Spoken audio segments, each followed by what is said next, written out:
Bugungi davrda yosh oilalar ko'p ajrashib ketishyapti, o'zlarini baxtsiz qilishadi. Buni sababi nimada bilasizmi? Buni sababi er ham, ayol ham bir-birini yetarsiz his qilishadi. Doim bir-birlaridan shikoyat qilishadi-da. Masalan, erkak oilada erkak bo'lishini xohlaydi. Bunda esa ayol kishining roli juda ham katta. Masalan, ayol kishi erga aytishi kerakki, Alloh sizdan rozi bo'lsin. Siz bo'lmaganingizda biz nima qilardik? Siz tufayli Alloh bizga rizqimizni beryapti.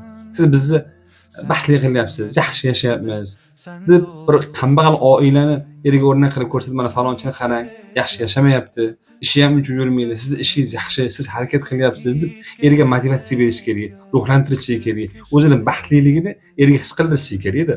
Ammo juda ko'p oilalarda ayollar shunaqaki, o'zi 3 xona uyi bo'lsa 4 xona xohlayotganini aytadi, shikoyat qilib doim mingillaydi yoki erining mashinasi eskiroq bo'lsa, dugonamning o'rtog'i uni eri yangi mashina olibdi deb o'rtog'ini erini maqtaydi.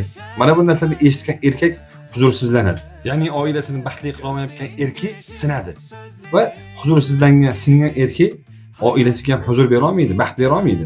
Yoki umuman teskarisi, erkaklar ko'chadan kelib ayollarga e'tibor bermasdan, doimo telefonlarda nomahram ayollarni tomosha qilib, ayollarga e'tibor bermasdan o'tirishadi. Mana bu narsa ayol kishini o'ksintiradi.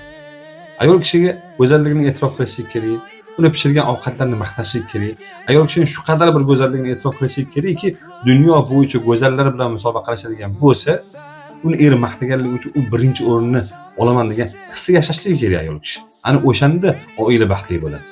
Ammo bizning jamiyatimizda bugungi kunda shunaqangi bir maraz narsa bo'ldiki, eri bilan urushdimi, ayoli bilan urushdimi, darrov internetga chiqadi.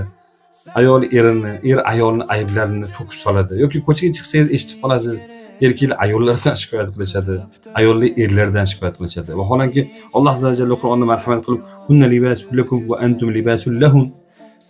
Sizlar ular uchun libosdirsizlar. Ular sizlar uchun ham libosdirlar.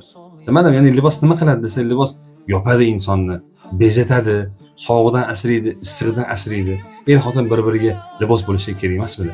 Aslida har bitta er, ayol mana shu oyatga muvofiq hayot kechiradigan bo'lsa, bir-biriga libos bo'ladigan bo'lsa, albatta Alloh azza va jalla ularni baxtli qiladi. Assalomu alaykum va rahmatullohi va barakatuh.